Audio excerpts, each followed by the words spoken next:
Kilalang aktres, muntik nang i-give up ang karir. Matagal na pala silang hiwalay ng kanyang boyfriend. Lagi kasing nasa ibang bansa ang aktres dahil marami siyang racket na konektado naman sa trabaho niya habang wala pang pelikula hanggang sa bumalik siya sa bansa at inabot ng ilang buwan. May nagchika na nakipag-meeting siya sa movie producer-director para sa posibleng movie project na hindi naman kaagad ginawa dahil nga at the time ay heartbroken siya. Hanggang sa bumalik ulit siya sa ibang bansa at nakipag-usap sa nakahiwalayang jowa.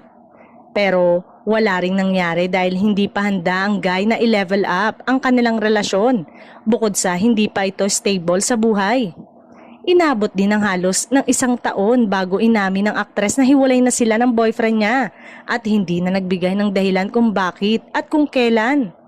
Nakakapanghinayang din naman ang sakripisyo ng aktres dahil halos i-give up niya ang karera para mag-workout ang relasyon nila ng ex-boyfriend pero wala pa rin. Marami din ang nagsabi na hindi pa handang magpakasal ang ex-boyfriend nito kaya tuluyan na din nakipagkalas sa aktres. Samantala, ngayong single na ulit ay tuloy-tuloy na ang pagbabalik buhay ng showbiz career nito.